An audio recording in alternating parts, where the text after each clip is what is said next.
Bom, quero dar boa tarde para todo mundo, recebê-los nesse momento desse simpósio é um prazer.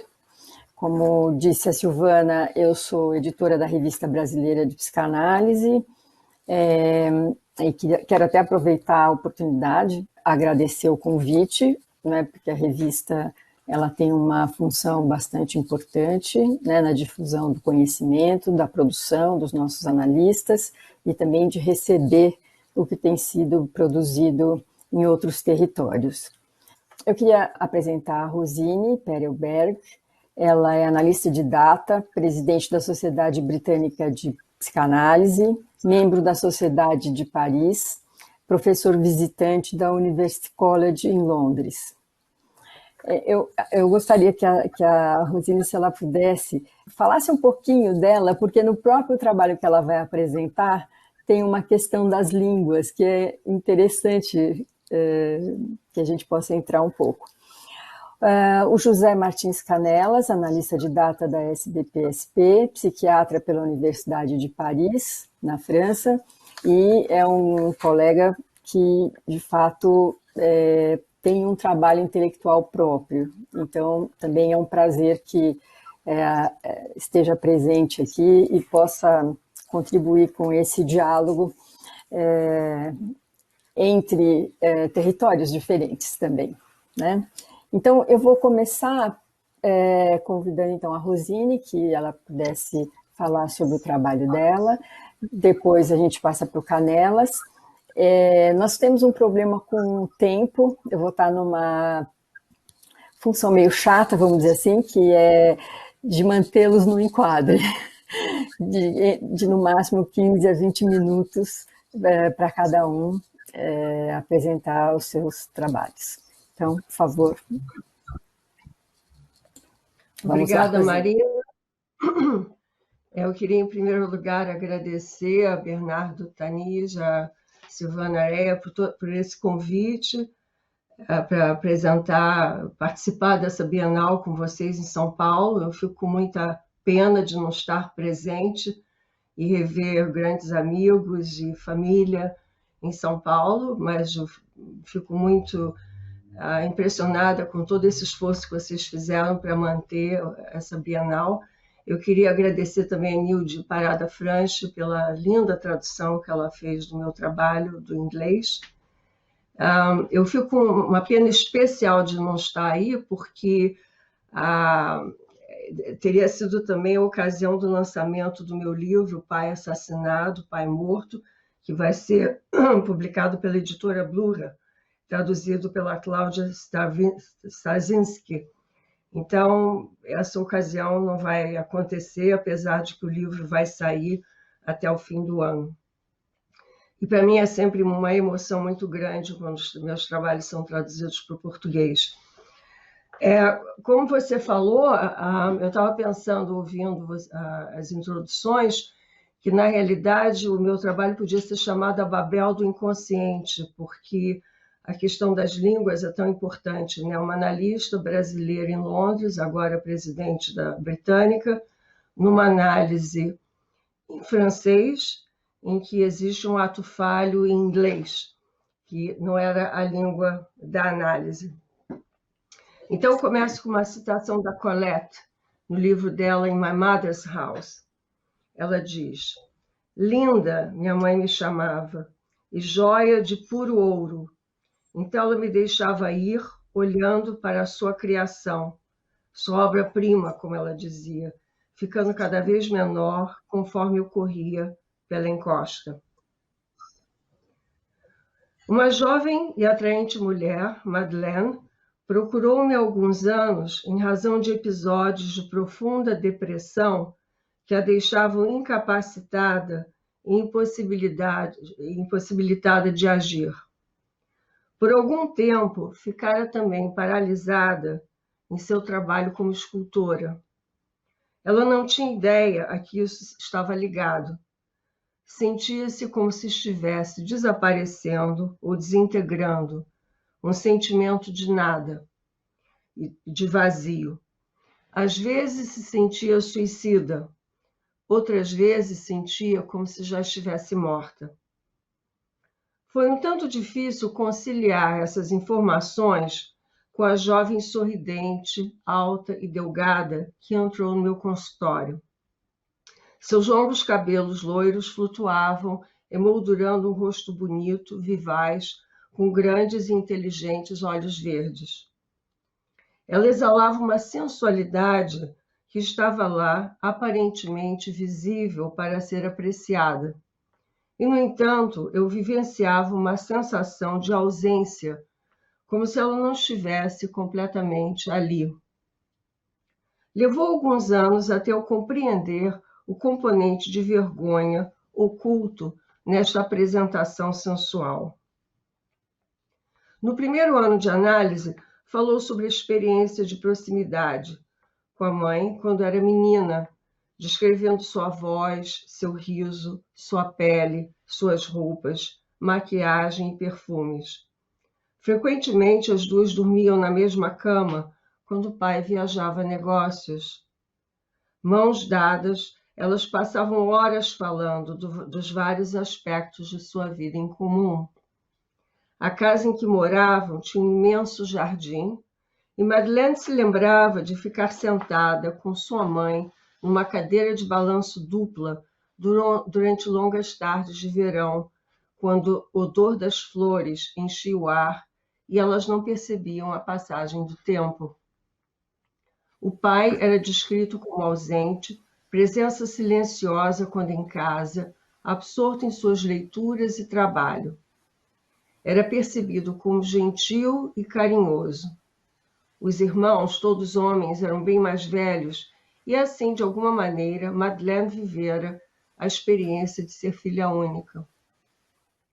Nos primeiros meses de sua análise, o aspecto poderosamente sensual de sua relação com a mãe foi vivido transferencialmente de forma intensa, expressa pela atenção e descrição minuciosa da luz, dos odores, das flores e árvores que ela via no caminho do meu consultório, assim como sua experiência de deitar no divã e estar na sala comigo.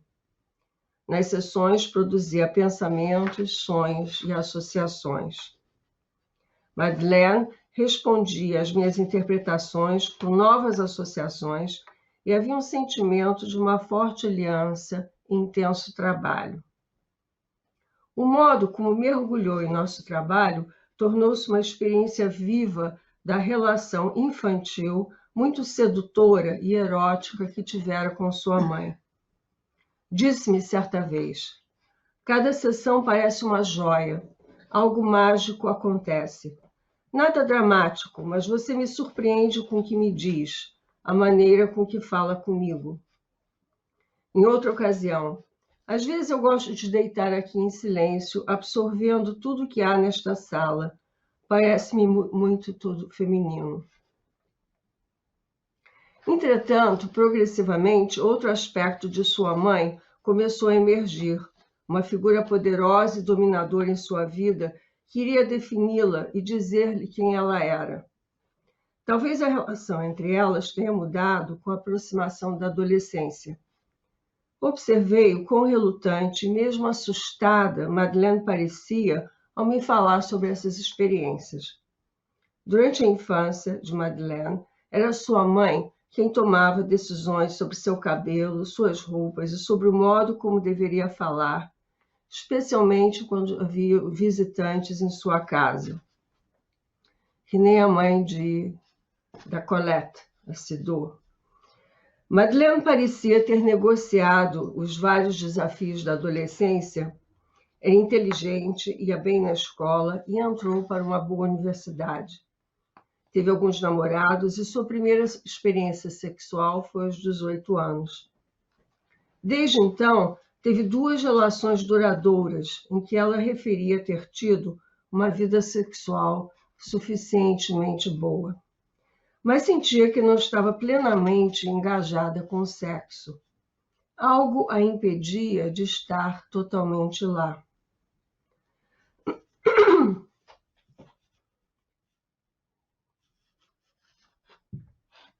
Quando Madeleine entrou em meu consultório, na manhã de uma quinta-feira, depois de 2 anos de análise, Ela disse que tinha sido invadida por um medo inexplicável.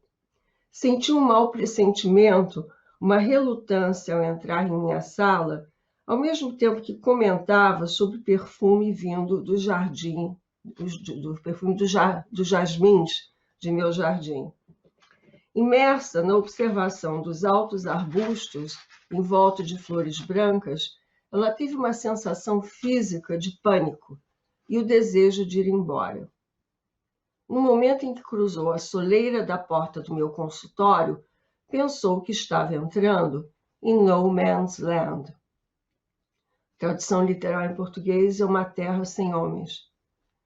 Depois, conversando com a Nilde, eu observei que também era uma terra de ninguém. No Man's Land também pode ser entendido como terra de ninguém.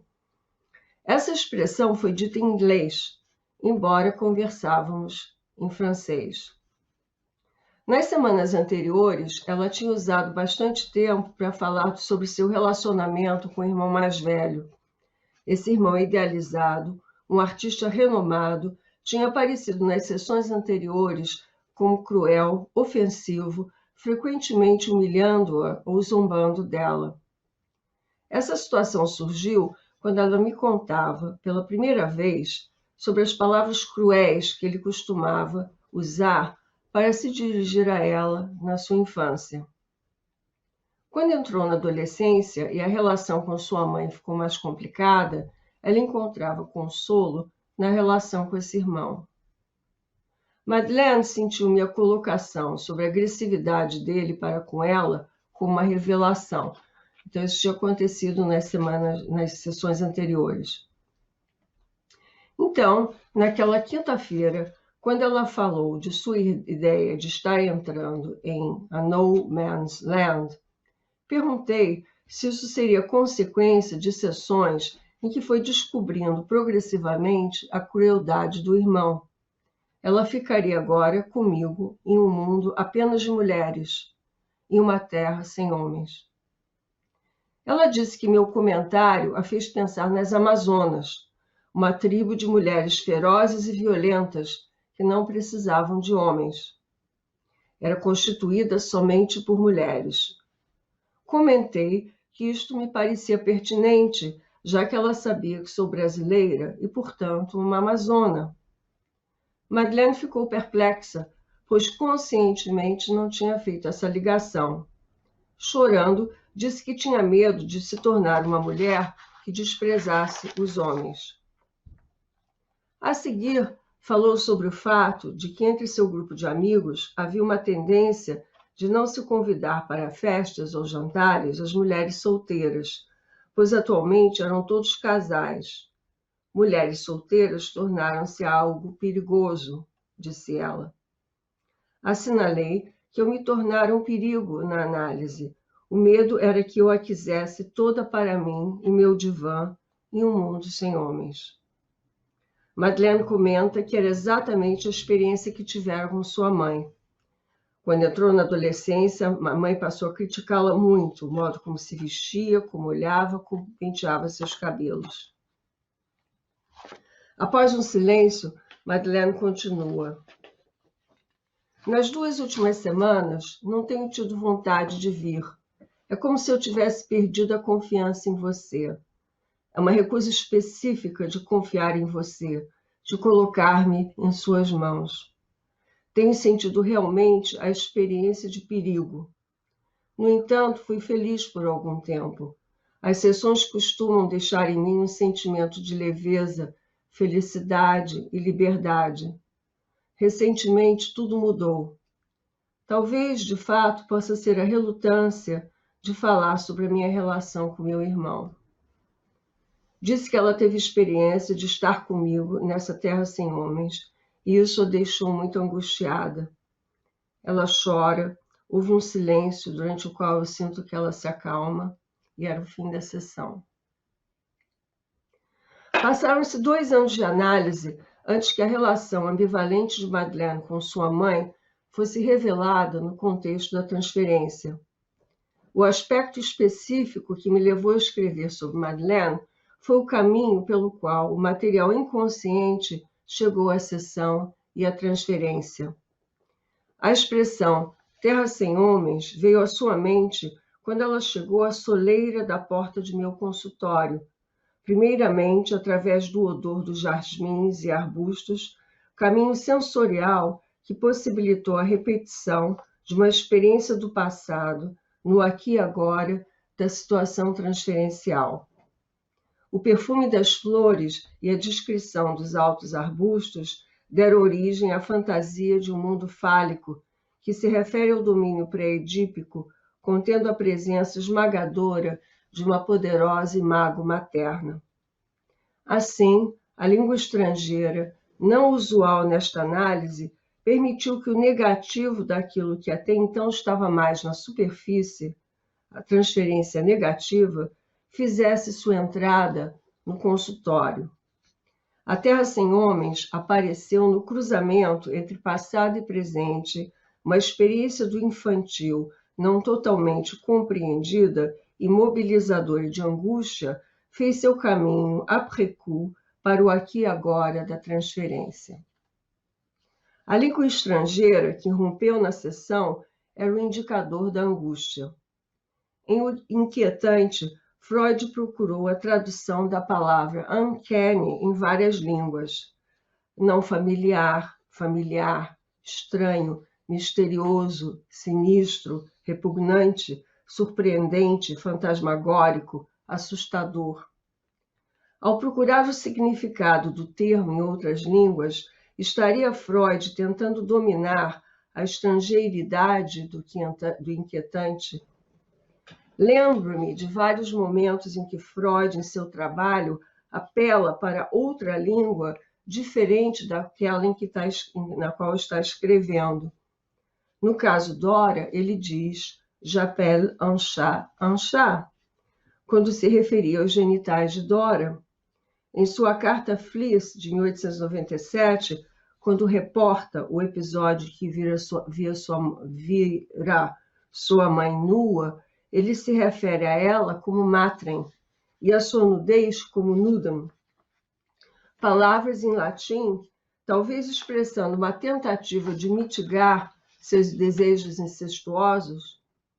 Teria sido a busca pelo significado da palavra uncanny em línguas estrangeiras já uma manifestação da angústia ligada ao fenômeno que tentava compreender?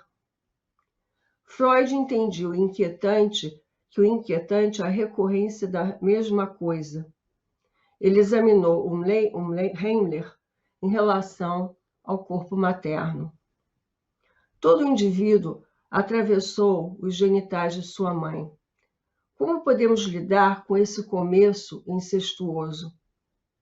O trabalho da cultura impõe uma repressão geral, especificamente a repressão do que Cabrol chamou de incesto primordial. É a primeira fronteira, né, que a gente atravessa. O erótico materno e a sedução primária encontram-se nos alicerces da realidade psíquica. Poderia o tratamento psicanalítico, com sua promessa de renascimento e a proibição de contato físico, reatualizar essa fantasia primordial, incestuosa? Seria especular demasiadamente dizer que os jasmins brancos rodeados pelos arbustos suscitaram uma angústia incestuosa sobre o corpo materno, como ocorreu com Madeleine quando entrou em minha sala?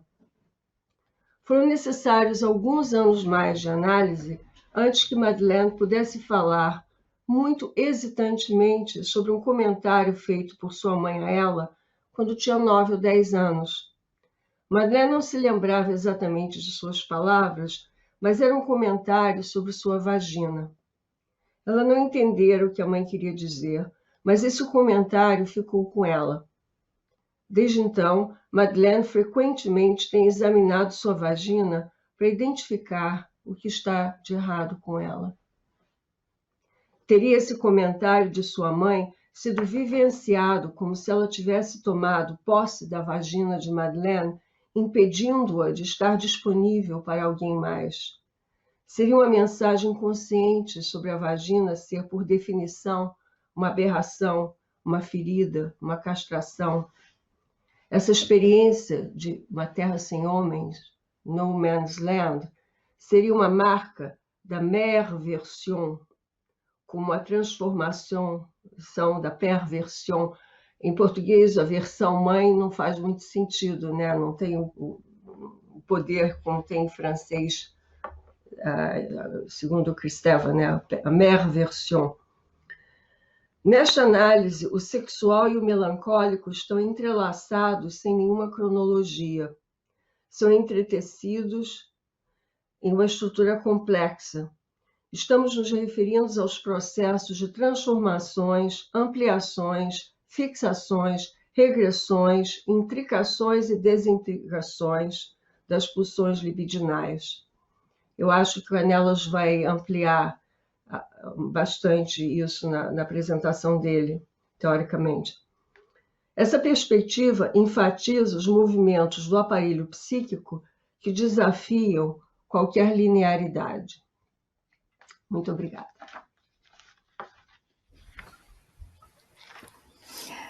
Canelas.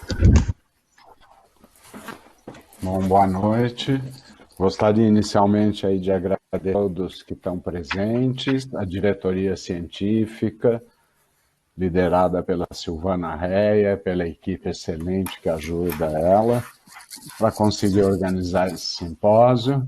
Eu, como a Rosine, também lamento muito, fiquei quase um pouco revoltado de ter que passar ele para um online, porque nós perdemos tudo que teria entre, e esse entre, justamente essa fronteira entre, é muito importante nos nossos encontros, né?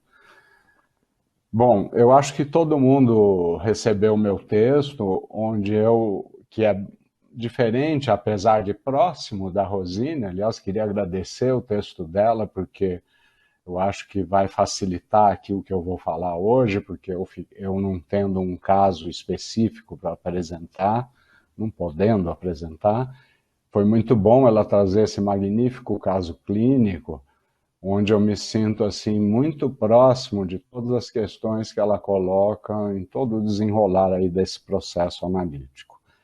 O que eu vou tentar fazer é pegar certos aspectos que já estão no texto escrito e que concerne o trabalho com o que eu chamei de clínica atual, para facilitar a vida, na verdade, porque é uma constelação complexa de diferentes patologias que a gente encontra muito mais na atualidade e que são funcionamentos não neuróticos.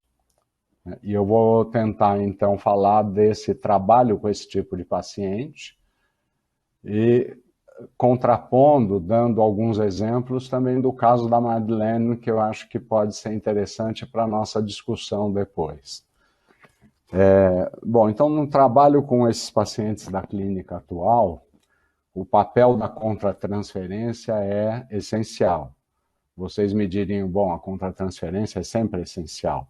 Sim, mas aqui a contratransferência, ela tem uma dimensão importante que às vezes a gente esquece, é que é preciso que o analista, como dizem alguns autores, empreste o próprio inconsciente dele e o seu próprio pré-consciente ao paciente.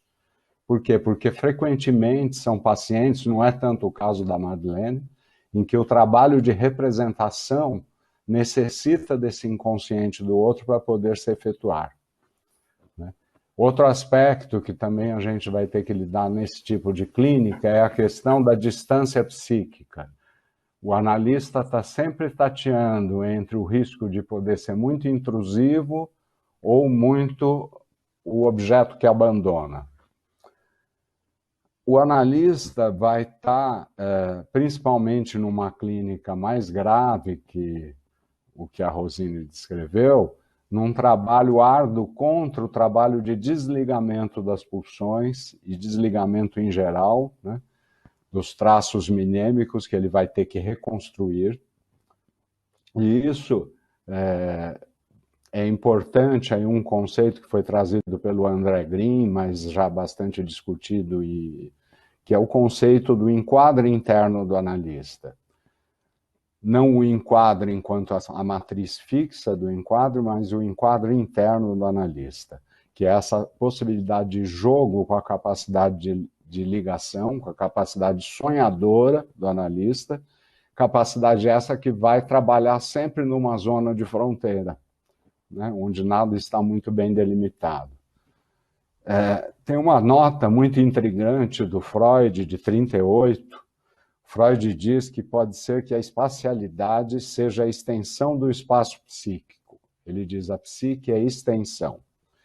Essa extensão e a representação psíquica dela, a representação interna, né, constitui o espaço externo e as fronteiras entre dentro e fora. Começa a se delimitar, então, um primeiro limite, que é um limite fundamental, base de todas as outras fronteiras que vão se desenvolver, que é essa fronteira dentro-fora, na clínica, né, na metapsicologia. Frequentemente, nesses casos, nós podemos falar de uma carência da relação materna primária, né, a relação com esse objeto primário, ou então, se a gente quiser, de uma falha desse narcisismo primário. Aí aproveito para falar que com a Madeleine, na minha opinião, é uma questão para a gente discutir, a dimensão do excesso dessa relação primária parece, com o objeto, parece ser mais importante que a própria carência. Né? Isso vai ficando claro ao longo do caso, eu acho. O objeto primário, ele é descrito pela paciente, principalmente na primeira parte aí da descrição da Rosine, com palavras que salientam a apreensão sensorial do objeto. Tanto que ela vai falar da mãe em termos de voz, riso, pele, perfume, parada no tempo, etc. Né? Esses traços desse objeto primário são transferidos também na relação com a analista, né? Isso explica a maneira como ela chega no início às sessões. E essa imagem que a analista tem que não bate com a sensação de ausência que ela tem de alguma coisa. Aparece também aí um desejo de incorporação de um feminino porque é projetado na analista. Em casos mais graves, nessa linha não neurótica, eu posso dar 2 exemplos de fala de paciente. Um deles é uma paciente que me diz: eu sou uma bolha, fechada em mim mesma, com contornos incertos, sempre colada a outra bolha que é minha mãe. E essa outra bolha que é a mãe, obviamente a gente pode imaginar, ela tem uma grande dificuldade de se diferenciar. Uma outra paciente me diz repetitivamente, diz e age assim: eu sou tudo para minha mãe.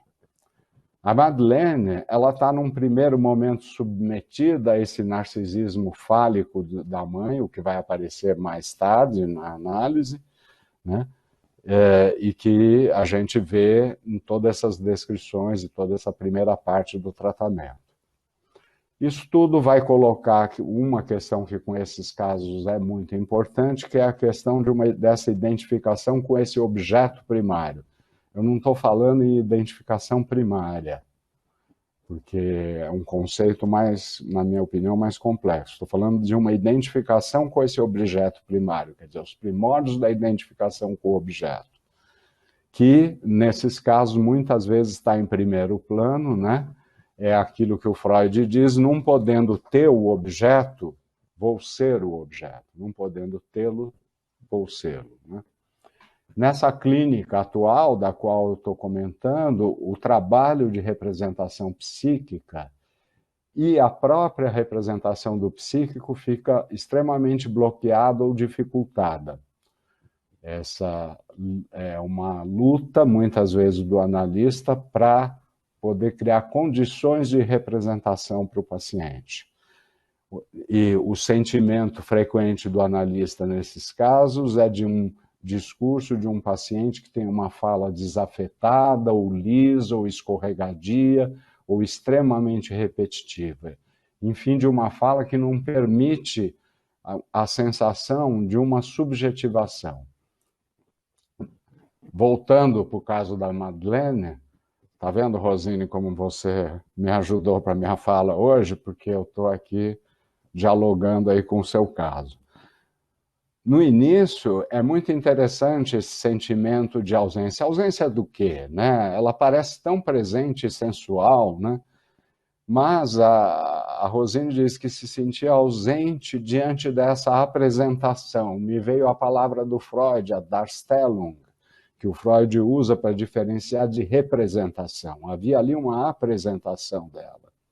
Essa sensação da analista vai se opor, e isso também é interessante, a essa exuberância sensual da paciente, né?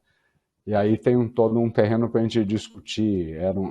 Há um falso self, há uma clivagem do eu, o que ocorre, né? Fica a questão. Esses pacientes da clínica não neurótica colocam várias necessidades que saem muito fora da clínica mais ortodoxa, mais clássica, né? Da análise mais, vamos chamar assim, tradicional dos pacientes neuróticos. Primeira questão, a mudança do enquadro. Isso eu acho que é uma questão importante, que, na minha opinião, as primeiras entrevistas são muito importantes nesse aspecto, porque o analista tem que, em pouco tempo, poder avaliar a possibilidade do paciente realmente se dar bem e poder fazer um trabalho associativo no divã ou não, né? E isso exige uma certa visão diagnóstica nesse início, que nem sempre é correta. Muitas vezes, começa-se um trabalho em face a face e muitas vezes o próprio paciente coloca essa condição e esse trabalho pode evoluir progressivamente para um trabalho no divã e mais vezes por semana.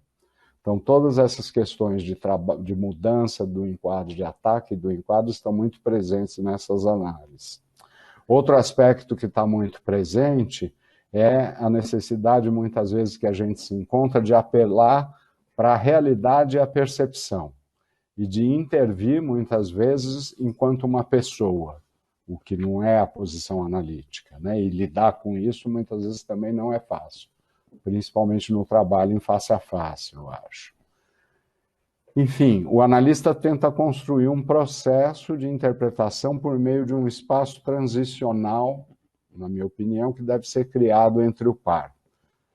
Agora eu gostaria de falar assim, algumas palavras para estimular a discussão, as perguntas, sobre o conceito de recusa da realidade, Verleumdung, né, de Freud, que Freud descreve no artigo sobre o fetichismo, 1927, né, que ele descreve como um mecanismo que promove a recusa categórica de uma realidade existente que aparece como intolerável e cuja existência tem que ser absolutamente rejeitada. O que eu gostaria de falar aqui hoje disso, nesse início do nosso simpósio, é de toda a reflexão que acho que tem muito a ser desenvolvida sobre, dando a essa questão da recusa da realidade uma dimensão mais ampla, encarando ela como um modo de estruturação psíquica, que vai muito além da perversão fetichista, como um procedimento antigo e profundo e que se organizaria na ocasião do traumatismo primário. Aí eu me aproximo um pouco com essa noção do traumatismo primário das ideias do Roussillon, que teorizou muito sobre isso e que tem uma experiência grande com pacientes com essa problemática. Na clínica neurótica há o recalque, e o Freud diz, e por outro lado, uma parte do ego, isso após 1920 fica muito claro, uma parte do ego recusa a realidade. Ele diz que quando simultaneamente há o recalque e a recusa da realidade da castração, há uma divisão no ego e a clivagem do ego se efetua. Um outro autor, o Maruco, numa obra muito interessante coordenada pelo André Green, que fala dessa clínica atual, ele vai insistir na ideia de, então, a partir dessa noção de recusa da realidade e clivagem, há um inconsciente que é um inconsciente não recalcado, né, produto dessa recusa, e que vai ter vias de retorno específicas. Inclusive, ele desenvolve um conceito que é o conceito, não é um conceito, é uma expansão da ideia de fetiche para a ideia de fetiche virtual. Mas não vai dar muito para eu falar do fetiche virtual. O que eu gostaria de dizer um pouco aqui hoje é da relação desse fetiche virtual com o mundo virtual. Esse mundo que nós todos estamos agora vivendo mais do que nunca nessa pandemia, né? Que é esse mundo com o corpo não está presente mais, é o corpo ausente, há uma prevalência da imagem, a imagem toma todo o espaço, e essa ausência do corpo tem muitos desdobramentos, que a gente pode também conversar mais para frente.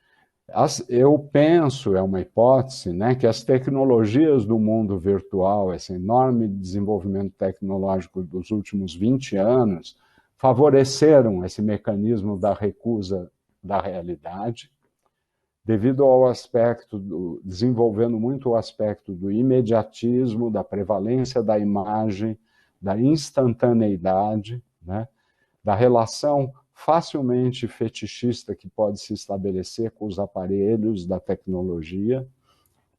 Tudo isso contribuiu, a meu ver, para o colapso de uma experiência que é fundamental para o ser humano, que é a experiência do vazio, da espera, a experiência do silêncio. A intolerância, por exemplo, do traumático e dessa morte que nos ronda nessa pandemia, leva ao que está sendo chamado, uma palavra que eu não gosto, mas descreve algo que é fato, que estamos vendo, que é esse negacionismo, e que vai além da pandemia, né? Porque o negacionismo é de muito mais coisas. Tudo isso explica, por exemplo, por que as opiniões, as fake news, devido a uma recusa da realidade, tomam um papel enorme atualmente. Bom, essa é uma digressão aqui. Gostaria de falar do limite, né? Eu falei bastante no meu texto. Só relembrando algumas ideias que eu acho importantes, o limite é uma fronteira móvel e flutuante. Isso é um ponto importante, porque não só na cultura, como na clínica, né? Ele vai estar presente, essa mobilidade e flutuação, tanto na normalidade como a patologia. André Green, em alguns artigos que escreveu sobre o assunto, diz que o limite é talvez o conceito mais fundamental da psicanálise moderna. E eu estou fazendo aqui, tomando limite e fronteira como sinônimos, né? E essa ideia dessa fronteira móvel e flutuante, o Green salienta uma coisa que me parece bastante importante, é que ela não deve ser entendida, não é uma fronteira enquanto uma representação figurada. É, sim, a existência de processos de transformação de energia e de simbolização, né? Diferentes formas e processos de transformação de energia e de simbolização, que ele fala em força e significação.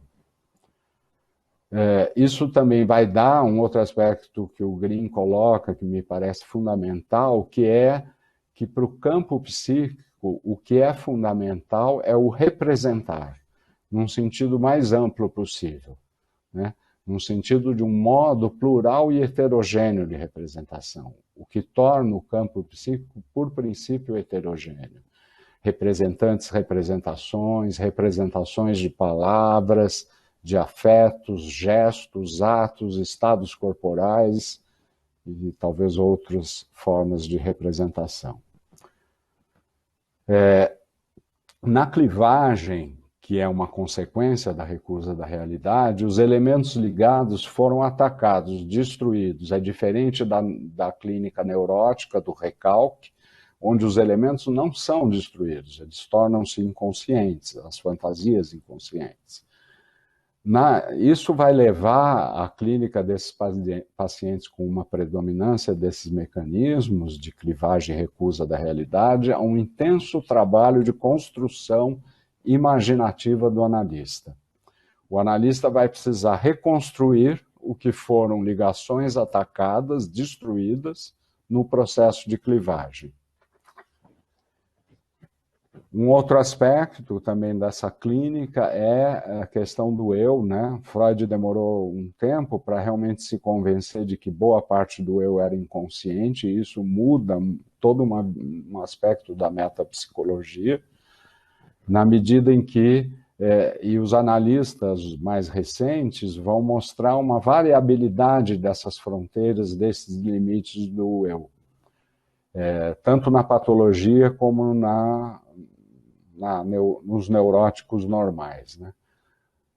Mas nesses casos que eu estou chamando de clínica atual, o ego é muito mais rígido e frequentemente sem coesão. Alguns analistas falam em núcleos isolados, em zonas inconscientes psíquicas que não se comunicam entre elas. Duas zonas opostas ou aparentemente conflitantes podem permanecer existindo simultaneamente, sem que o conflito apareça. Isso vai levar frequentemente a esse empobrecimento da coesão e essa rigidez do ego, os pacientes a terem sentimentos de desinteresse, de desligamento, de falta de vitalidade, de impossibilidade de se sentir existindo, de impressão de futilidade em tudo, etc. Assim, para terminar, eu vou falar alguma palavrinha sobre o enquadre interno do analista. O enquadre ele é criado por Freud, caracteriza o método analítico, a partir do modelo do sonho, a ideia de produção de pensamentos não pensados, criar um método que produza pensamentos não pensados. E o modelo do sonho, e dentro do modelo do sonho, o trabalho do sonho, é a analogia principal que eu acho que nós podemos fazer com a criação do enquadre analítico por Freud. Mas Freud vai percebendo isso a partir depois da Primeira Guerra Mundial, em função provavelmente da própria situação cultural e histórica da época e das dificuldades com pacientes, né? O caso do Homem dos Lobos é considerado por alguns analistas, por exemplo, como um paciente borderline. Freud vai se interrogar pela reação terapêutica garantida e vai dizer, e então nós podemos dizer, o trabalho do sonho não está garantido por si só, né? Então, essa analogia do enquadre analítico com o modelo do sonho nem sempre é possível.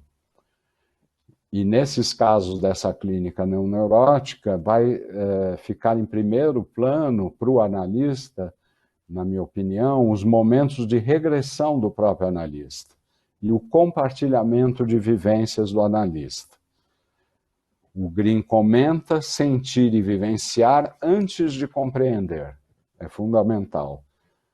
A contratransferência, então, ela vai ser integrada numa concepção mais ampla e mais complexa, que seria o trabalho psíquico do analista em sessão e que torna, e fora da sessão também, que torna-se parte do enquadre interno dele.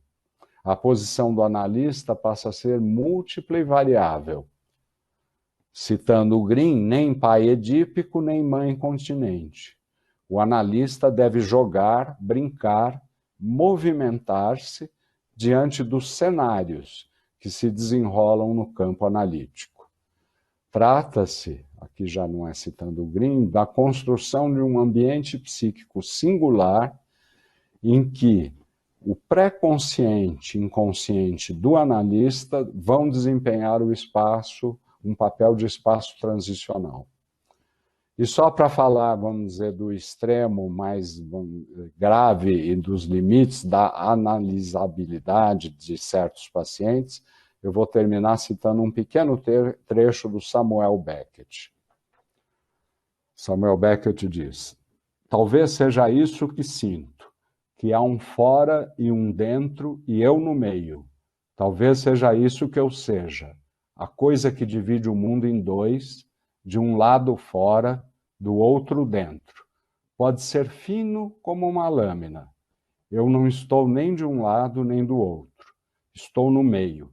Eu sou a barreira. Tenho duas faces e nenhuma espessura. Talvez seja isso que sinto. Eu me sinto vibrar. Eu sou o tímpano. De um lado o crânio, do outro o mundo. Não sou nenhum nem outro. Muito obrigado.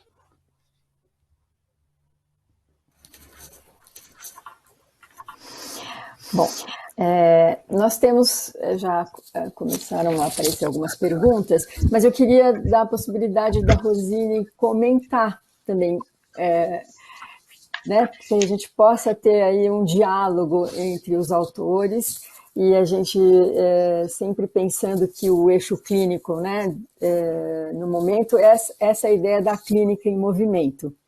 E o Canelas, no texto dele, em algum momento, ele diz da distinção entre a clínica em movimento, que ele chama de clínica atual, e do movimento da clínica. Então, eu fiquei pensando se por aí a Rosine poderia também fazer algum comentário, e trabalhar um pouco, né? Fazer com que os dois textos trabalhem aqui para nós, né? Que acho que seria muito interessante, e depois nós entramos com as perguntas. Il faut faire travailler le texte. Eu acho, quer dizer, quando o Canelas fala em André Green, Laplanche e Pontalis, nós pertencemos à mesma família, a gente fala a mesma linguagem. E ele, ouvindo a apresentação dele, obviamente eu penso que o texto marcante do André Green foi em 1975, onde ele coloca uma grande parte dessas formulações, e não se pode subestimar a mudança paradigmática que foi esse texto, foi o analista, simbolização e ausência. 1975, o Congresso de Londres. Foi o congresso anterior ao congresso do ano passado, desde 1975 não tinha havido um congresso em Londres, onde ele coloca essas formulações absolutamente capitais sobre a compreensão que ele tem do borderline patient. E não se pode subestimar a revolução que isso foi, porque a tradição vigorante, digamos, certamente na Inglaterra, essa ideia de que a pulsão corresponde à representação. É o texto famoso da Susan Isaacs, sobre fantasia inconsciente. E o André Green volta com uma releitura do Freud, essa passagem do Structural Model of the Mind, a segunda topografia, né, que eu acho que se diz no Brasil também, como na França, em que você tem acesso a pulsões que não têm uma representação, mas que se manifestam na repetição, na compulsão à repetição. E isso passa a ser uma mudança radical na forma de pensar a clínica. E o exemplo da Madeleine tem muito a ver com isso, porque se liga ao que o Canelas estava falando no final, que também é um conceito importantíssimo, que é a noção de construção. Então, o trabalho do analista não é de descobrir fantasias inconscientes que já pré-existiam na mente do paciente, mas é um trabalho de construção através dessa, é uma formulação do Lacan, heterogeneidade do significante. E você tem também o exemplo nessa análise da Madeleine, que as fontes de informação do analista são múltiplas. É uma estrutura multiocular, como André Green diz, mas também é um termo do Freud, porque são essas experiências sensoriais, né? As observações que vêm em vários níveis, não é só a palavra do paciente, nós todos sabemos disso. E esse é o grande desafio desse momento em que a gente perdeu o setting, mas não perdeu o frame. A distinção entre o frame e o setting passam a ser fundamentais, né? Porque o setting poderia ser identificado como a mobília, os aspectos, os objetos do consultório, o divã, a porta, a janela, a cortina, mas o frame é o estado interno do analista, né? Como é que o analista internaliza o frame, então ele continua existindo nesse momento dramático que a gente está vivendo. Vocês podem imaginar para uma paciente como a Madeleine, em que o sensorial do consultório era tão fundamental, de repente a gente não ter acesso a isso. Então, tem muita coisa, muita conversa, mas talvez seja uma forma de começar. Posso parar por aqui? Nós temos algumas perguntas, eu vou começar uma delas, dirigida ao Canelas. Se você poderia falar um pouco mais sobre essa parte do seu texto, essa última parte do ego vai instaurar o inconsciente não recalcado, o inconsciente que é o produto da recusa da realidade com suas vias de retorno específicas, que acho que é uma referência que você faz ao Maruco também. Se você poderia falar um pouco mais sobre isso. Sim, claro. Ao Maruco, mas também, de certa maneira, todos os principais autores, que como é que descreveram de maneiras diferentes, com palavras diferentes, aspectos desse retorno, né? O Freud fala em desamparo, o Bion fala em terror sem nome, Melanie Klein usa aniquilamento, o Winnicott fala em suplício, desmoronamento. Então, esse retorno do clivado está ligado a esses sentimentos e sensações. E é diferente do retorno do recalcado, por exemplo, num sintoma, num ato falho, enfim, toda a clínica da neurose riquíssima, né? Agora, tem uma coisa talvez importante que quando a gente descreve assim mais teoricamente, é óbvio que cada paciente é um paciente, né? E que não dá para a gente estigmatizar muito as coisas. E que as coisas são mais móveis do que imaginamos e mais heterogêneas em geral do que a gente imagina, né? O outro é um universo, um cosmos, né?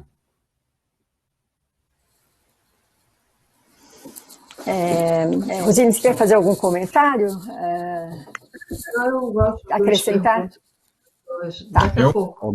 Marina, tem uma pergunta. Eu gostaria, talvez antes da pergunta, só de fazer um comentário que eu achei muito genial do texto da Rosine, que é essa questão da língua estrangeira. Sim. Né, da No Man's Land. É muito interessante, primeiro por ser língua estrangeira e, portanto, território transicional não materno. Ela não está nem na língua materna sua, nem na dela. Ela está numa língua terceira.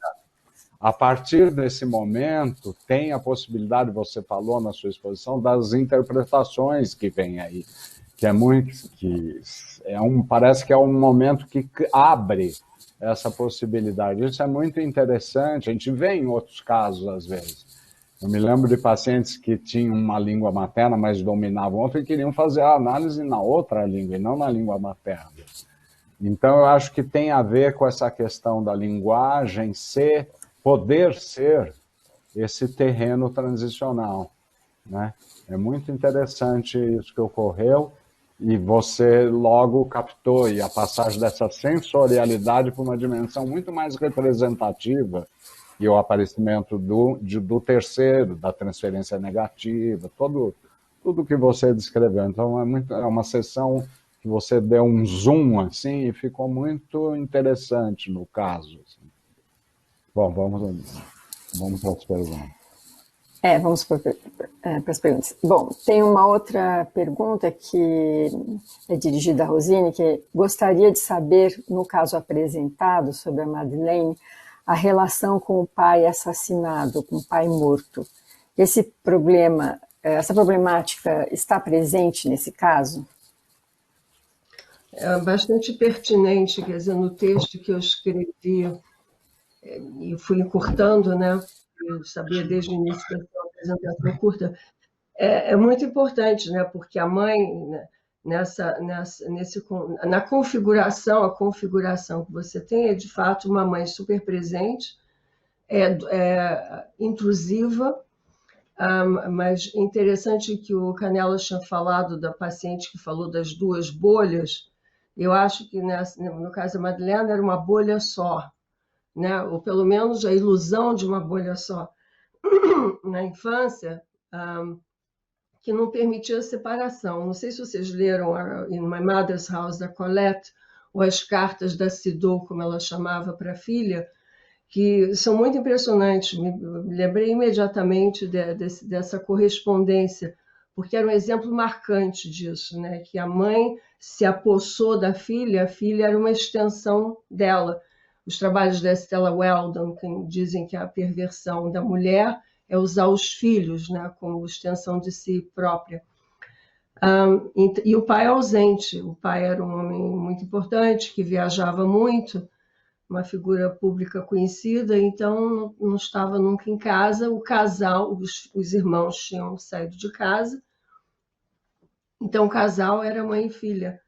Inclusive, uma vez na análise, ela falou que ela sempre pensou que o casal era ela e a mãe, tanto a ideia descoberta de que a mãe estava tendo um caso com uma outra pessoa, um outro homem, foi bastante chocante para ela.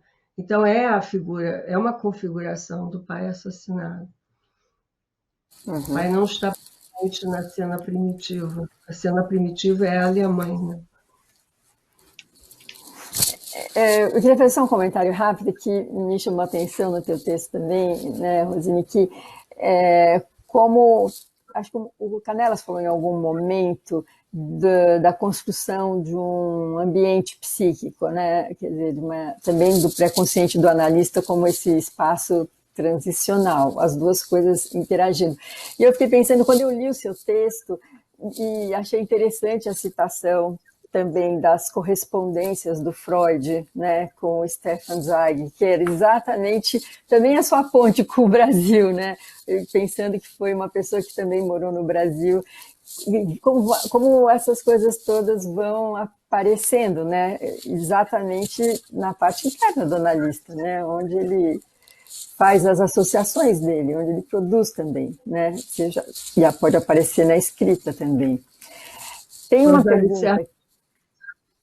Isso. Não, isso são os alicerces conceituais e históricos, literários, porque uma associação que eu fiz quando o Canella estava falando tem o sonho do José Aureliano Buendia, os 100 anos de solidão, que ele andava de quarto em quarto, ele todos os dias andava de um quarto, era o quarto da realidade e o quarto da fantasia, e ele andava de quarto em quarto. Mas teve um dia que ele parou no meio, achou que estava no quarto da realidade, mas não estava, e ficou lá para sempre. Uhum. Então, esses percursos, né, que a gente faz, porque mesmo em relação a Madeleine, essa versão idealizada do início da análise, né, que é uma versão idealizada da infância, que é um pouco da Colette também, mas você espera, né? O processo analítico é isso, você não tem que se antecipar, você vai esperando o material se transformar e as coisas vão se transformando. Exatamente a plasticidade, né, do sistema de representação e das pulsões. Tem uma outra pergunta aqui de uma colega, ela diz: gostaria de ouvir da colega como tem sido sua experiência no atendimento virtual, caso ela esteja fazendo atendimento virtual, e relacionar essa experiência com a experiência descrita com esta paciente, que não mais pode sentir o aroma dos jasmins. Bonita pergunta.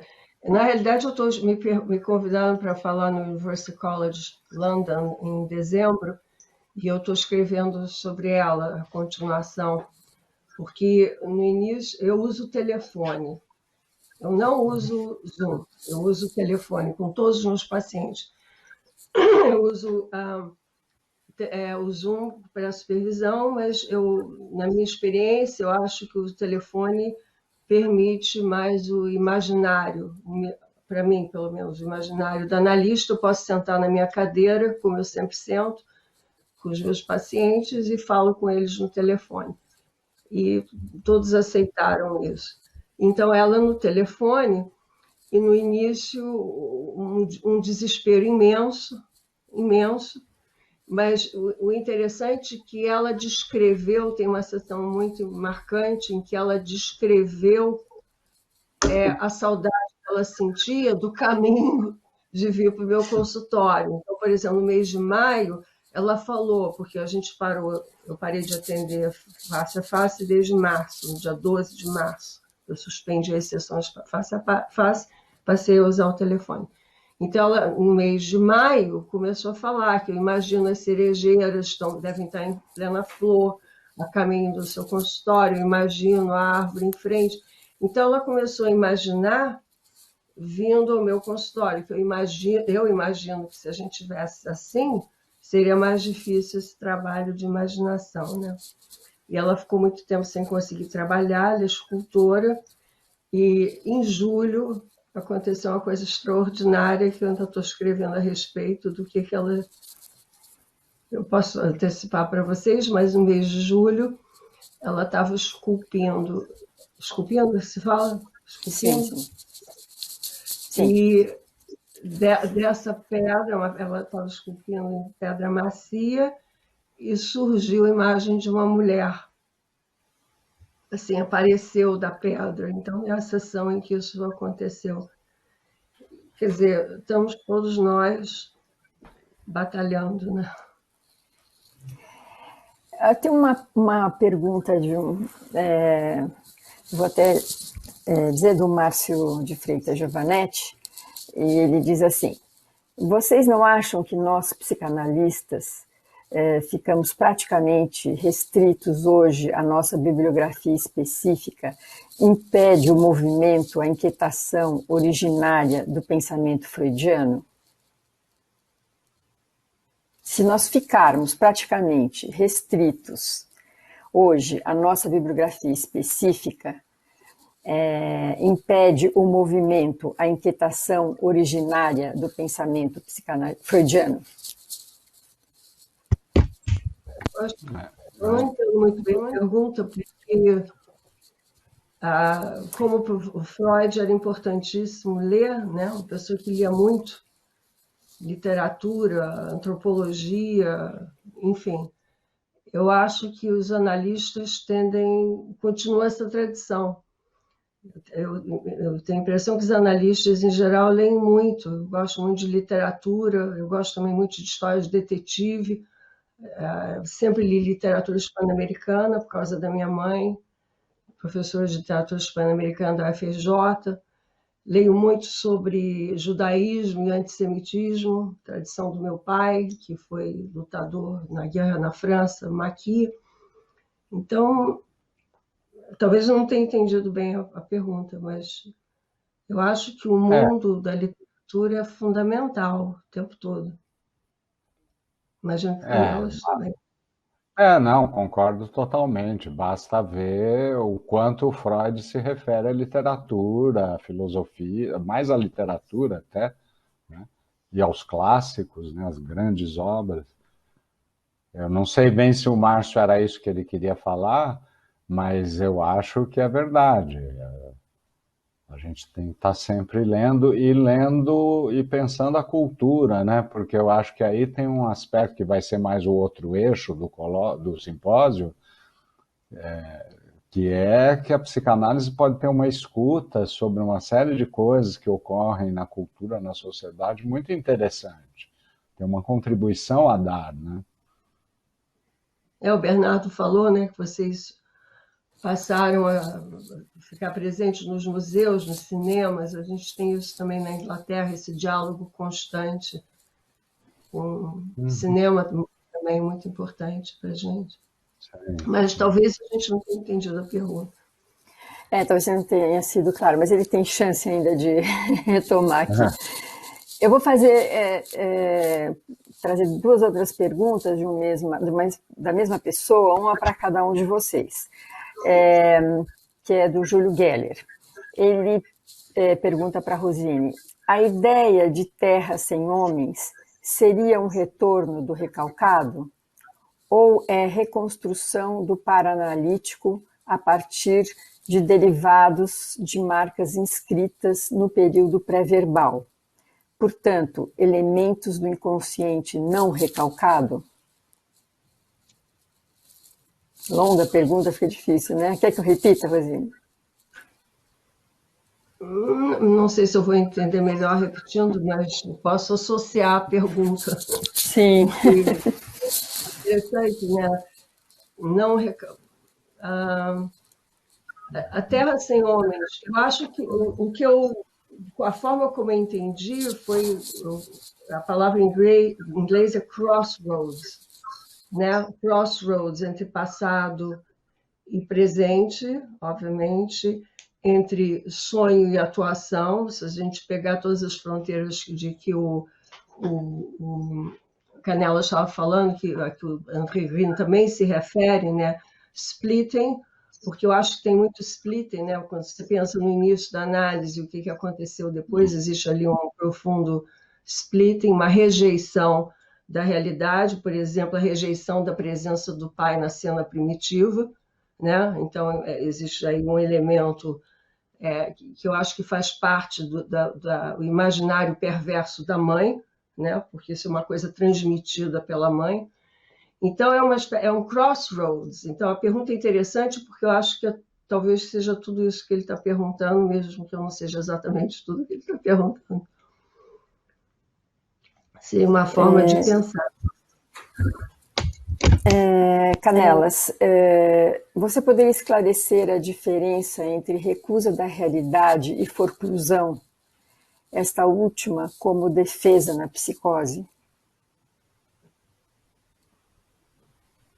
Não sei se eu vou conseguir esclarecer, mas a forclusão que foi definida por Lacan, né, é um mecanismo que Lacan coloca muito ligado à psicose, em que algo interno é percebido no externo, certo? Como na alucinação, que é o exemplo típico, né? Uma voz, uma visão. A recusa da realidade seria um mecanismo diferente na medida em que algo da realidade externa, virtual ou concreta, é recusado.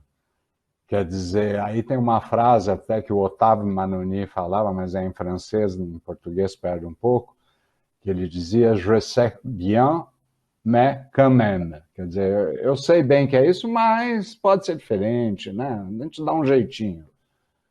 Né? Como se negasse aquela realidade, que ele sabe. Então, acho que essa é uma diferença importante, porque o psicótico, ele vive aquela voz como algo realmente do fora. Tá? O limite fora e dentro tá claro. Né? Na recusa da realidade, esse fora não entra, ou eu não penso, ou se a gente pegar mesmo um paciente obsessivo, por exemplo, isso vai ser isolado. Então, eu não penso nessas coisas. Ele é o mecanismo que o Freud descreve como isolamento. Não sei se ajuda um pouco, mas não é nenhuma originalidade. Eu acho que a forclusão é um mecanismo muito que o Lacan muito desenvolveu e que explica certos fenômenos psicóticos. Né? Tem uma outra pergunta. Desculpa. Fala, gente, desculpa. O pai também, né? Bastante, é o central na conclusão.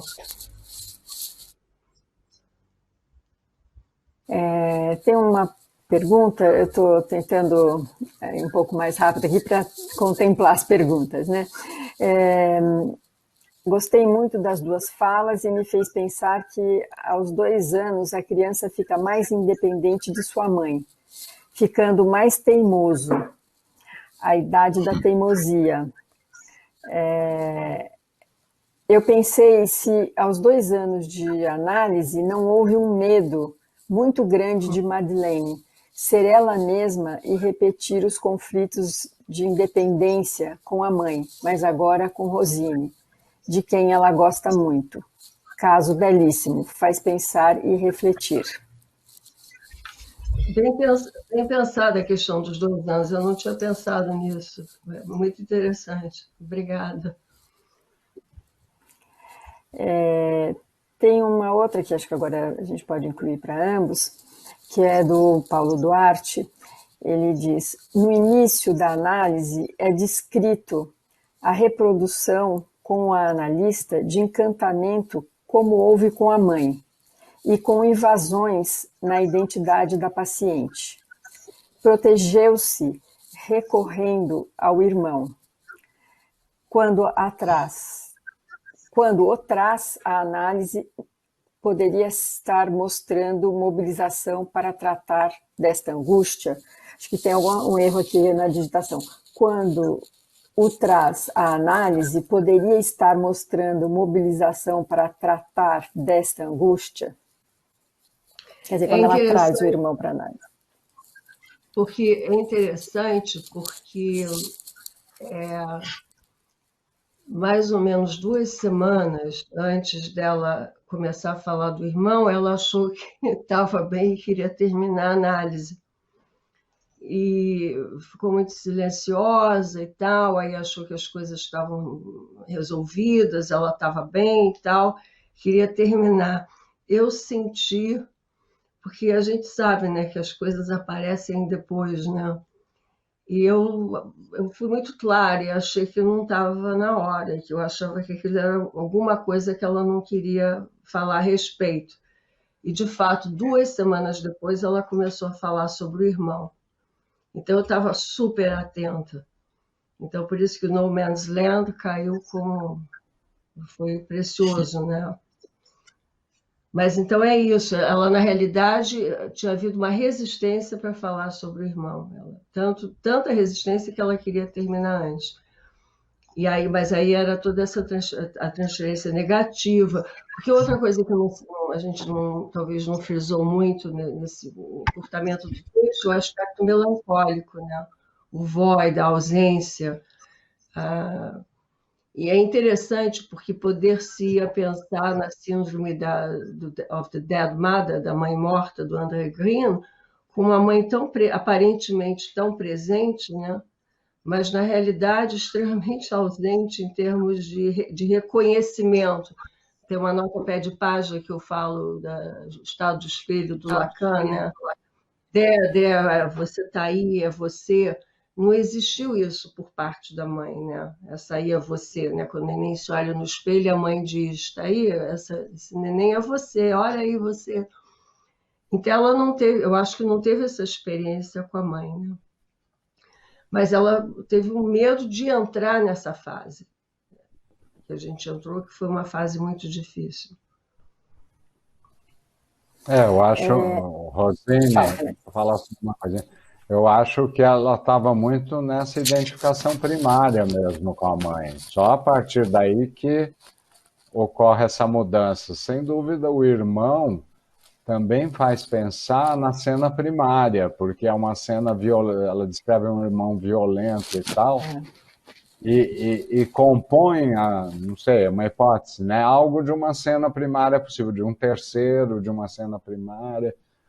E é muito interessante mesmo essa entrada do irmão, ainda mais se ela queria parar a análise antes, né? E você sentiu que tinha algo ali, né? Isso que você falou da língua como espaço terciário, eu também acho muito interessante. Tem um livro que eu gosto muito, não sei se foi traduzido em português, se vocês conhecem, que se chama exatamente A Babel do Inconsciente, do Canestre, da Jacqueline Abate Meller. É um livro tão interessante porque fala exatamente desses momentos em que há uma troca de línguas. E nesse colóquio franco-britânico, que a gente tem há mais de 20 anos, a questão da língua é sempre muito interessante, né? Os franceses prestam muito mais atenção à linguagem, digamos, do que os ingleses prestam.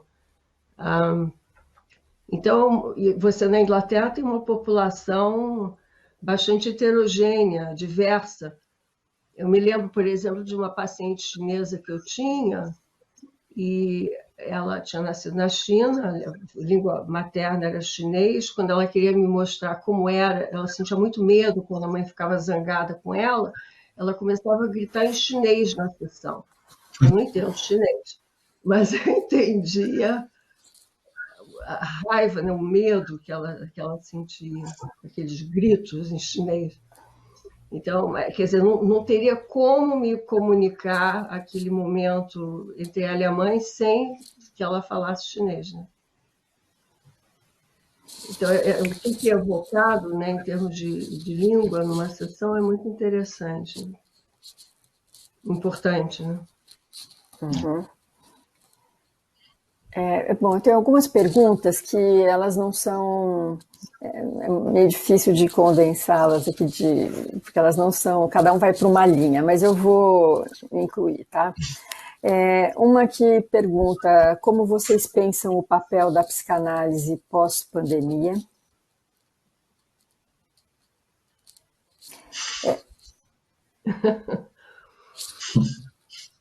Eu não sei se vocês preferem que eu coloque mais uma pergunta para ficar mais...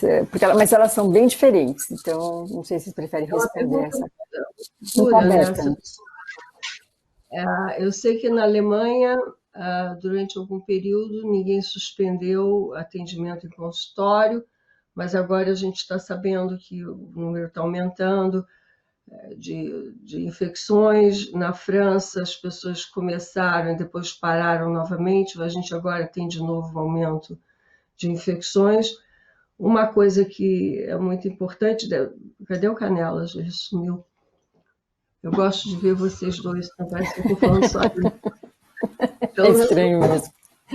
Mas uma coisa muito dura, como presidente da Britânica, eu me lembro exatamente o momento que eu tive que decidir suspender os atendimentos face a face. E o que me ajudou a tomar a decisão, que eu achei que era a decisão mais difícil da minha vida, foi o contato com os presidentes das sociedades na Espanha, na França, na Itália, em que todo mundo dizia era muito difícil pensar com o número de mortes que se acumulavam. E eu vi que a coisa estava chegando em Londres. Agora, eu tenho convidado várias pessoas para falar para a sociedade britânica sobre o vírus. Nós tivemos um epidemiologista, vamos ter uma professora de doenças respiratórias daqui a 2 semanas, que a população dos training analysts na Inglaterra todo mundo acima, praticamente acima de 60 anos. 56% da sociedade britânica nós temos mais do que 60 anos. E é uma população de maior risco. O vírus ataca todo mundo, mas a partir de 60, 70, 80 nem se fala, as implicações são potencialmente muito mais sérias. Então, não se pode negar a realidade. Eu não tenho a menor ideia quando eu vou voltar a atender face a face, que é uma coisa extremamente penosa e triste, né? Que nós vamos ter que enfrentar e lidar na medida de que a gente vai tendo mais informação.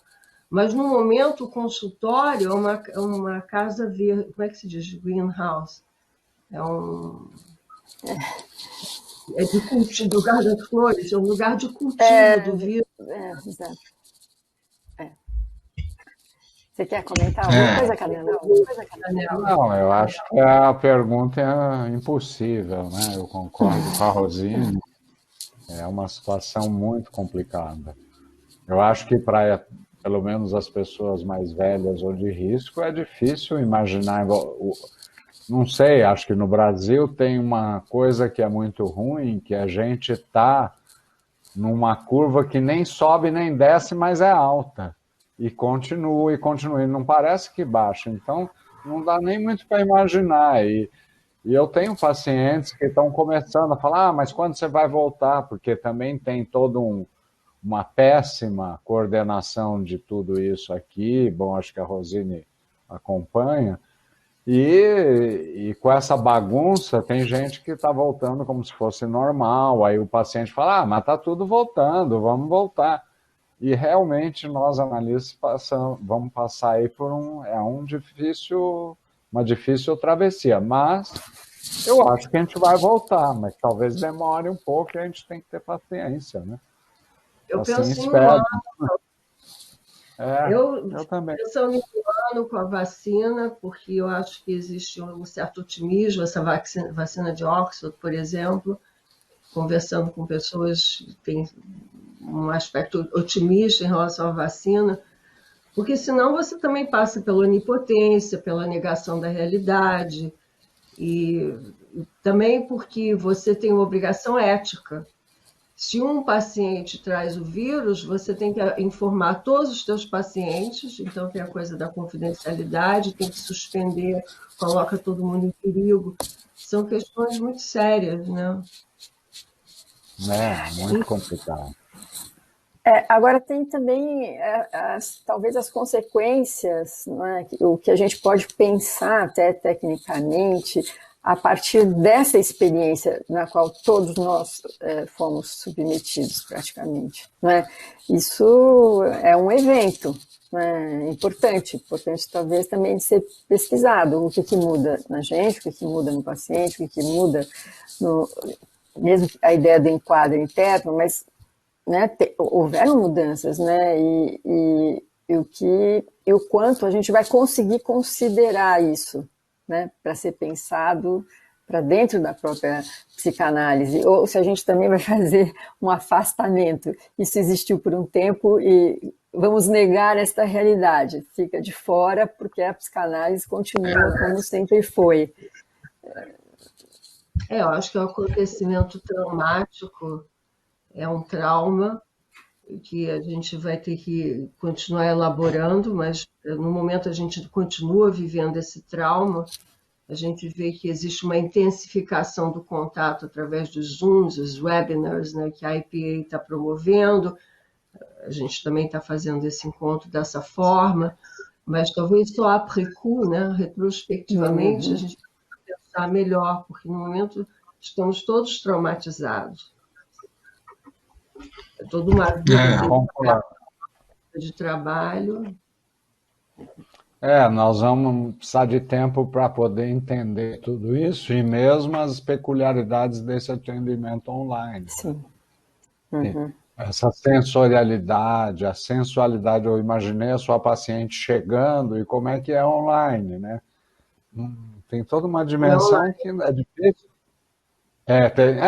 Pior ainda, você não tem nem imagem, você não tem nada, né? Só a voz dela é a única coisa mais... Mas é complicado. Para o analista, eu acho que é muito difícil.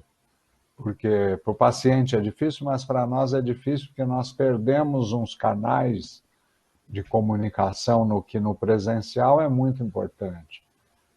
Estamos aprendendo, tudo mais, vamos ter que refletir muito, mas é um trauma, né? É um trauma e um trauma coletivo, né? Bom, eu vou para a terceira pergunta, que vai em outra direção, mas seria importante também. Vocês concordam que, a partir da segunda tópica, a exigência de representar supera a urgência da interpretação? Sendo o ID fonte de pressão contínua, Rosine, me parece, trabalha, e isso em seu texto, a exigência de representar promove uma série de mudanças técnicas. De mudanças técnicas, em que sentido? A gente estava conversando antes sobre a interpretação dos sonhos como modelo e o ato, né? O André fala no ato, a ênfase no sonho e a ênfase no ato, que você tem que aí é um trabalho de construção do analista. É isso que a pessoa está falando? Ela está colocando muito no sentido de a exigência de representar supera a urgência da interpretação?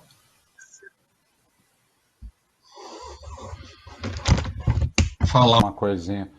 Acho que a questão que fica confusa para mim é o que é a urgência da interpretação. Né? Porque a interpretação... Não sei se tem uma urgência de interpretar, o analista espera e a interpretação aparece, sei lá. Né? Mas é ruim ter uma urgência. Mas faz uma relação com a Rosine. A Eveline Sechot tem um trabalho sobre a urgência interpretativa. Não sei se você conhece ela, gente, que ela fala muito quando é momentos, no artigo dela, momentos em que você se vê falando alguma coisa sobre a qual você não tinha pensado antes de falar, né? Eu acho que não teve isso nessa sessão. Eu já tive outros momentos em que isso aconteceu. Você fala uma coisa e depois que você, ups, às vezes você nem sabe exatamente, bom, você não sabe, obviamente, por que você falou. Essa seria a urgência interpretativa. Aqui, então, mas aqui é a urgência de representar, né? Porque Exigência. Sim. a exigência A exigência de representar, se a exigência de representar supera a urgência da interpretação. E faz uma referência que isso é a partir da segunda tópica, né? Também é confuso. Eu vou passar... A segunda tópica, o modelo da segunda tópica é a compulsão à repetição, né? Que você tem nessa análise. Então, quer dizer, de fato, as coisas vão acontecendo antes de serem interpretadas. Mas, enfim, nesse momento a gente perde o contato com a pessoa que está fazendo a pergunta para poder esclarecer, para poder conversar, né? Isso é um problema, não tem muito jeito. Nós temos 5 minutos, mas eu vou juntar uma pergunta e outras duas eu vou tentar condensar, tá? Uma pergunta é da Nilde. Ela fala, Rosine, né? Você mantém a hora analítica de 50 minutos nas sessões por telefone? Mantenho. Mantenho esses 50 minutos nas sessões por telefone. E eu vi que o Canela antes falou, não tem nem a imagem, como se o telefone fosse pior. Mas você sabe que o telefone você ouve a respiração do paciente e a voz é uma voz mais natural do que a voz mecânica, eu acho, do computador. Então você ouve a respiração, você ouve o silêncio, você ouve os suspiros, as palavras estão ali. Quer dizer, em novembro, na reunião dos presidentes da Europa, eu estava falando contra a análise por telefone. Inclusive, enfim, como alguns meses mudam a pessoa. Isso vai ser a pergunta sobre a mudança, né? Tudo que a gente dizia a respeito da análise à distância, porque tem muito trabalho sendo feito dessa forma, não há a menor dúvida. Inclusive, eu vi trabalhos sobre crianças, análise de criança, coisas incríveis que estão acontecendo em análise de crianças. Enfim, eu acho que a plasticidade do ser humano, a nossa capacidade de se adaptar às situações é um negócio impressionante. Esse congresso é evidência disso, mas tudo que a gente está fazendo para salvar a psicanálise, eu acho que é extremamente importante e louvável. Eu vou juntar duas perguntas que vão mais ou menos na mesma linha. Uma que da colega Cecília Martins de Oliveira, ela fala como se pode entender o negacionismo dos brasileiros sobre o Covid-19, e a outra do colega Osmar, ele fala, o negacionismo político estrutural no Brasil, a despeito das cores ideológicas, não mereceria uma especial atenção dos analistas brasileiros? Não sei se essa é uma experiência que na Inglaterra também a Rosine poderia falar alguma coisa, mas nós com certeza. Fala, quer começar, Canelas? Eu não gosto muito da palavra negacionismo, porque parece muito genérica, assim. Eu prefiro pensar em termos de modo de funcionamento, mesmo, como eu falei na fala. Né? E, não, sem dúvida, é um problema que começou antes da pandemia, né? Eu acho que é um problema de todo um movimento que a gente... mundial, não sei o que a Rosine, como é que é na Inglaterra, mas a gente vê pipocando, né? Todo um negacionismo que vai muito além do problema da pandemia, né? Aqui no Brasil isso é muito patente, assim, a questão com a ciência, com a cultura indígena, com o problema ambiental, tem muito, muito mesmo de recusa de ver uma série de realidades, ou do outro ou do próprio planeta, né? Então eu acho que é um problema que tem que ser muito debatido pelos analistas, tem que pensar nisso, né? Acho que eu gostaria de ver um pouco como é que a Rosine está sentindo, porque de alguma Sim, forma a sim. Inglaterra está numa situação um pouquinho melhor que o Brasil atualmente, além de ter, sei lá, uma infraestrutura talvez melhor, né? Eu, no dia 12 de março, 10 de março, quando eu tomei a decisão de suspender as reuniões face a face, tudo isso, na minha sociedade, eu tomei essa resolução 2 semanas antes do governo aqui tomar essa decisão. O governo aqui só foi suspender as atividades e decretar o isolamento, como é que se chama? Eu não sei mais que língua eu falo. 2 semanas depois, em função do meu contato com os presidentes das sociedades psicanalíticas na Europa. Então, eu me antecipei.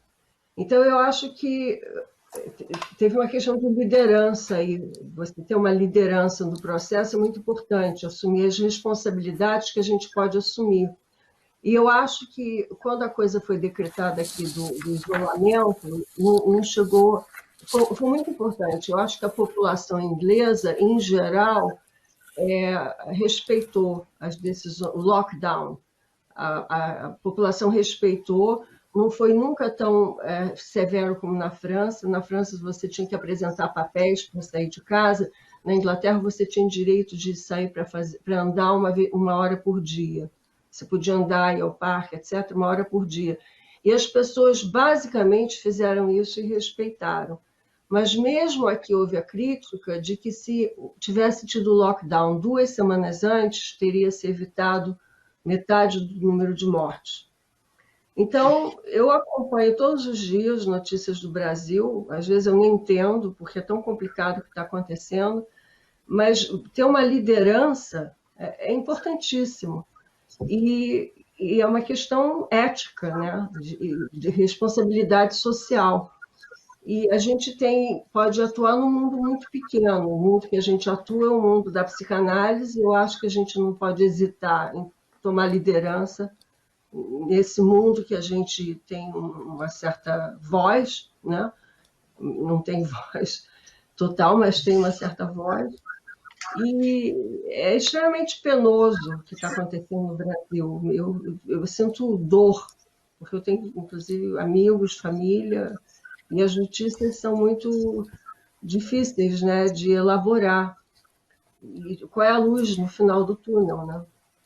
Como Canelas falou, né, que é um patamar, mas um patamar muito alto, muito alto. Né?